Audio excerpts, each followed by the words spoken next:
So hello guys, welcome to our channel. তো আজকের এই ভিডিওতে আমরা কথা বলবো মোহনবাগানকে নিয়ে।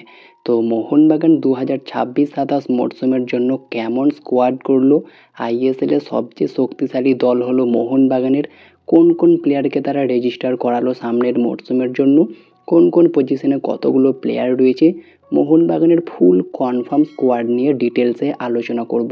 তো ভিডিওটা ইন্টারেস্টিং হবে, শেষ পর্যন্ত দেখতে থাকো।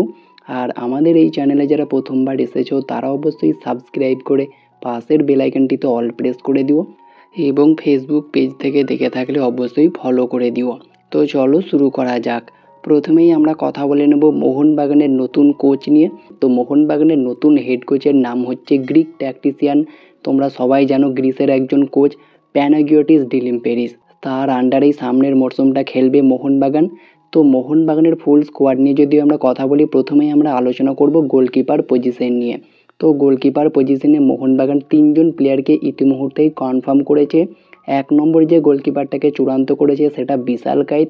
বিশাল কাইত দীর্ঘদিন ধরেই মোহনবাগানে খেলছেন, দারুণ একজন প্লেয়ার, 29 বছর বয়স। তো মোহনবাগানের one of the best goalkeeper এখনও পর্যন্ত এই বিশাল কাইত এবং তিনি ফার্স্ট চয়েস। তবে আরও একজন গোলকিপারকে নেওয়ার ট্রাই করছে। তবে বিশাল কায়েতের পাশাপাশি আরও যে দুজনকে রেজিস্টার করিয়েছে তারা হচ্ছেন সৈয়দ জাহিদ এবং প্রিয়ান্স দুবে। এই দুই গোলকিপারও কিন্তু রয়েছে। তবে আরও একজন অভিজ্ঞ গোলকিপার, আইএসএলের এক্সপিরিয়েন্স গোলকিপারকে নিতে চাইছে মোহনবাগান, সেখানে ঋত্বিক তিওয়ারির নামটা রয়েছে। দেখা যাক শেষ পর্যন্ত সই করতে পারে কিনা। তবে আপাতত এই 3জন গোলকিপার চূড়ান্ত, বিশাল কায়েত, সৈয়দ জাহিদ এবং প্রিয়ান্স দুবে। এরপরে যদি আমরা চলে আসি ডিফেন্ডার পজিশনে, তো ডিফেন্ডারে একাধিক প্লেয়ারকে কিন্তু রেখেছে মোহনবাগান, প্রায় 9জন প্লেয়ারকে কিন্তু রেজিস্টার করিয়েছে এখনও পর্যন্ত।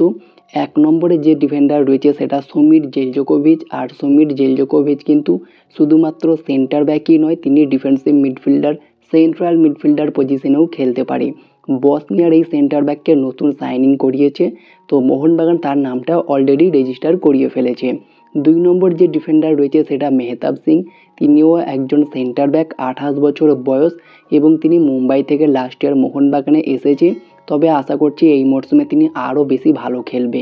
3 নম্বর যে ডিফেন্ডার রয়েছে সেটা আলবার্তো রড্রিগেজ। আর আলবার্তো রড্রিগেজকে নিয়ে নতুন করে বলার কিছু নেই, তার সঙ্গে চুক্তি শেষ হয়ে গিয়েছিল, নতুন করে চুক্তি করেছে একজন স্প্যানিশ সেন্টার ব্যাক, বয়স 33 বছর। তো আলবার্তো রড্রিগেজকেও কিন্তু রেজিস্টার করিয়ে রেখেছে এখনও পর্যন্ত। 4 নম্বর যে ডিফেন্ডারটা রয়েছে সেটা সেন্টার ব্যাক পজিশনেরই প্লেয়ার, আর সেটা হচ্ছে বাঙালি তরুণ ডিফেন্ডার দীপেন্দু বিশ্বাস।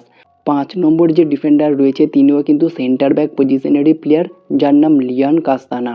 আর লিয়ান কাস্তানা কিন্তু জুনিয়র টিম থেকেই প্রমোট হয়ে এসেছে। 6 নম্বর যে ডিফেন্ডার রয়েছে সেটা লেফট ব্যাক পজিশনের, আর তিনি হচ্ছেন সুভাশিস বোস। ক্যাপ্টেন সুভাশিস বোস কিন্তু রয়েছে, আর তিনি যে থাকবে এটা সবাই জানে। 7 নম্বরে যে ডিফেন্ডার রয়েছে তিনিও কিন্তু লেফট ব্যাক পজিশনেরই প্লেয়ার, তার নাম হচ্ছে টেকচাম অভিষেক সিং। 8 নম্বর যে ডিফেন্ডার রয়েছে সেটা আশিস রায়, তিনি কিন্তু একজন রাইট ব্যাক। আর আশিস রায় কিন্তু চোট সারিয়ে কলকাতা লিগের ম্যাচে খেলার জন্য প্রস্তুত হয়েছে এবং সেই টিমে তিনি রেজিস্টারও হয়েছেন এবং আইএসএলের জন্যও তাকে রেজিস্টার করিয়েছে, প্লাস ডুরান্ড কাপ, সুপার কাপে তো খেলবেই। ডুরান্ড কাপ আগে হচ্ছে, ডুরান্ড কাপের জন্যও কিন্তু এই স্কোয়াডই চূড়ান্ত। 9 নম্বর যে ডিফেন্ডার রয়েছে সেটাও কিন্তু একজন রাইট ব্যাক পজিশনের প্লেয়ার, নতুন সাইনিং রাহুল ভেকে। রাহুল ভেকেই কিন্তু মোহনবাগানে এসেছে 1 বছরের চুক্তিতে বেঙ্গালুরু থেকে। তো রাহুল ভেকের ওপরে নজর থাকবে, যদিও তিনি রাইট ব্যাক, তবে সেন্টার ব্যাক পজিশনেই মেনলি তিনি খেলে থাকেন। দেখার বিষয় এটাই হবে মোহনবাগানে তিনি কোন পজিশনে খেলেন। তো আপাতত এই 9জন ডিফেন্ডার মোহনবাগানে চূড়ান্ত রেজিস্টার হয়ে গিয়েছে, কনফার্ম, 100% কনফার্ম। এছাড়াও কিন্তু জুনিয়র টিম থেকে 2-1 জন আসতে পারে, তবে আপাতত এই 9জন 100% চূড়ান্ত। এরপরে যদি আমরা কথা বলি মিডফিল্ডার পজিশনের প্লেয়ারদেরকে নিয়ে, তো মিডফিল্ডার পজিশনে যে সমস্ত প্লেয়াররা রয়েছে তাদের নামগুলো বলে দিই। অবশ্যই 1 নম্বরে যে মিডফিল্ডার রয়েছে সেটা দীপক তাংড়ি, ডিফেন্সিভ মিডফিল্ডার। যদিও অনেক জল্পনা উঠেছিল দীপক তাংড়ি মোহনবাগান ছেড়ে দিতে পারে, তার সঙ্গে চুক্তিও শেষ হয়ে গিয়েছিল, তবে নতুন করে চুক্তি করে নিয়েছে মোহনবাগান, আর দীপক তাংড়ি মোহনবাগানেই কন্টিনিউ করছে। 27 বছর বয়সে একজন ভারতীয় ডিফেন্সিভ মিডফিল্ডার। এরপরে 2 নম্বর যে মিডফিল্ডার রয়েছে সেটা মিগুয়েল ফিগুয়েরা, নতুন সাইনিং ব্রাজিলিয়ান এই মিডফিল্ডারকে মোহনবাগান সই করিয়েছে। একজন সেন্ট্রাল মিডফিল্ডার, 26 বছর বয়স, 2 বছরের চুক্তিতে মোহনবাগানে সই করেছে আর তাকে রেজিস্টারও করিয়ে নিয়েছে অফিসিয়াল অ্যানাউন্সমেন্ট হয়ে যাওয়ার পরেই।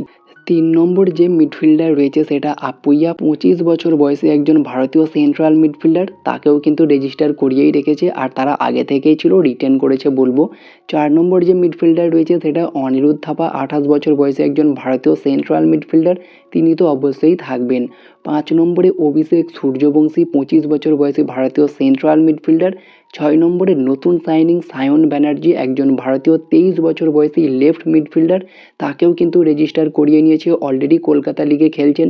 আর কলকাতা লিগ বলতেই মনে পড়ে গেল, গতকালকে কিন্তু মোহনবাগান জুনিয়র টিমের কলকাতা লিগের ম্যাচ ছিল, সেখানে তারা মামনি পাটচক্রকে 4-0 গোলে হারিয়েছে। আর সেই ম্যাচে ড্রিম ডেবিউ করেছে সায়ন ব্যানার্জি, জোড়া অ্যাসিস্টের পাশাপাশি একটা গোলও করেছে। 4-0 গোলে হারিয়েছে মামনি পাটচক্রকে এবং দুর্দান্তভাবে নজর কেড়েছে সায়ন ব্যানার্জি, প্রথম ম্যাচেই কিন্তু তার জাদু দেখিয়েছেন। তো কালকের ম্যাচটা কিন্তু দুর্দান্ত একটা ম্যাচ খেলেছে সায়ন ব্যানার্জি। এছাড়াও কিয়ান সুহেল, তারাও কিন্তু বেশ ভালো খেলেছে। তো যদি আরও একজন মিডফিল্ডার নিয়ে আমরা কথা বলি, 7 নম্বর মিডফিল্ডার হিসাবে সাহাল আব্দুল সামাদ রয়েছে, যিনি একজন অ্যাটাকিং মিডফিল্ডার, 29 বছর বয়স। আর সাহাল আব্দুল সামাদ খুব দ্রুত অনুশীলনেও যোগ দিয়ে দেবে। এরপরে যদি আমরা কথা বলি ফরওয়ার্ড পজিশন নিয়ে, তো ফরওয়ার্ডে কিন্তু বেশ কিছু দুর্দান্ত তারকা প্লেয়ার রয়েছে। 1 নম্বরেই যে প্লেয়ারটা এখনই রেজিস্টার রয়েছে সেটা হচ্ছে রবসন রবিনো, ব্রাজিলিয়ান এই লেফট উইঙ্গারকে কিন্তু এখনও পর্যন্ত রেজিস্টার করিয়েছে ডুরান্ড কাপের জন্য। 2 নম্বর যে ফরওয়ার্ড তিনি হচ্ছেন লিস্টন কোলাসো, তিনিও কিন্তু একজন লেফট উইঙ্গার, 27 বছর বয়সী ভারতীয় লেফট উইঙ্গার। 3 নম্বরে যে ফরওয়ার্ড রয়েছে তিনি হচ্ছেন মনবীর সিং, 30 বছর বয়সী একজন ভারতীয় রাইট উইঙ্গার। 4 নম্বর যে প্লেয়ারটা রয়েছে সেটা জিমি ম্যাকলারেন, তিনি একজন অস্ট্রেলিয়ান সেন্টার ফরওয়ার্ড, আর তিনি যে মোহনবাগানে থাকবে এটা সবাই জানে। 5 নম্বরে রয়েছে কিয়ান নাসিরি, 25 বছর বয়সী একজন ভারতীয় সেন্টার ফরওয়ার্ড, তিনি তো অবশ্যই রয়েছেন আর কলকাতা লিগেও দারুণ খেলছে। 6 নম্বরে রয়েছে সুহেল আহমেদ ভাট, 21 বছর বয়সী একজন ভারতীয় সেন্টার ফরওয়ার্ড, তিনিও কিন্তু কলকাতা লিগে দারুণ খেলছে আর তাদেরকে কিন্তু অলরেডি ডুরান্ড কাপ এবং আইএসএলের জন্য রেজিস্টার করিয়ে রেখেছে, যেটা গত মরসুমেও ছিল। তবে নতুন করে আরও দুজন ফরওয়ার্ড কিন্তু এখানে যুক্ত হবে, সেটা ডেজান ড্রাজিক এবং লালিয়ানজোলা ছাংতে। এই দুটো প্লেয়ারের অফিসিয়াল অ্যানাউন্সমেন্ট এখনও আসেনি, যার ফলে তাদেরকে রেজিস্টারও করাতে পারেনি। অফিসিয়াল অ্যানাউন্সমেন্ট হয়ে গেলেই রেজিস্টার করিয়ে নেবে, তবে আশা করা যাচ্ছে ডুরান্ড কাপ চলাকালীনই এই দুটো প্লেয়ার রেজিস্টার হতে পারে। তবে ডেজান ড্রাজিককে নিয়ে সংশয় থাকলেও লালিয়ানজোলা ছাংতেকে নিয়ে কোনো রকম সংশয় নেই, তিনি কিন্তু ডুরান্ড কাপের ডার্বি ম্যাচের পরেই অ্যাভেলেবেল হয়ে যাবেন, এমনই খবর রয়েছে। তো টোটাল এই 27 জন প্লেয়ারকেই কিন্তু চূড়ান্ত করছে আপকামিং আইএসএলের জন্য, পাশাপাশি জুনিয়র টিম থেকে 2-1 জন প্লেয়ারকেও নিতে পারে। টোটাল 30 জনের স্কোয়াড কিন্তু হতে পারে। তবে আপাতত 25 জনের নাম কিন্তু অফিসিয়ালি কনফার্ম, প্লাস ডেজান ড্রাজিক এবং লালিয়ানজোলা ছাংতে, এই দুই প্লেয়ারের অফিসিয়াল অ্যানাউন্সমেন্ট হয়ে গেলে তারা দুজনও কিন্তু রেজিস্টার্ড হয়ে যাবে। টোটাল 27 জনের স্কোয়াড কিন্তু কমপ্লিট হবে মোহনবাগানের। তো আপাতত মোহনবাগানের ফুল স্কোয়াড এটাই, ফুল কনফার্ম স্কোয়াড বলতে পারো। নতুন কোনো প্লেয়ারের আর আসার সম্ভাবনা নেই, তবে ঋত্বিক তিওয়ারির আসার সম্ভাবনা রয়েছে। তো আপাতত মোহনবাগানের ফুল স্কোয়াড এটাই। তোমাদের কেমন লেগেছে সেটা কমেন্টে জানিও। দুর্দান্ত একটা স্কোয়াড, আমার মতে সবচেয়ে শক্তিশালী দল এবারের আইএসএলে মোহনবাগানের। তোমাদের মতে কতটা শক্তিশালী সেটা কমেন্টে জানিও। তো এই ছিল আজকের ভিডিও ভালো লাগলে লাইক শেয়ার কমেন্ট করে চ্যানেলটিকে সাবস্ক্রাইব করে দিও, পাশে থাকা বেল আইকনটি ক্লিক করতে একদমই ভুলো না। তো দেখা হচ্ছে নেক্সট কোনো ভিডিওতে। Bye bye, have a good day.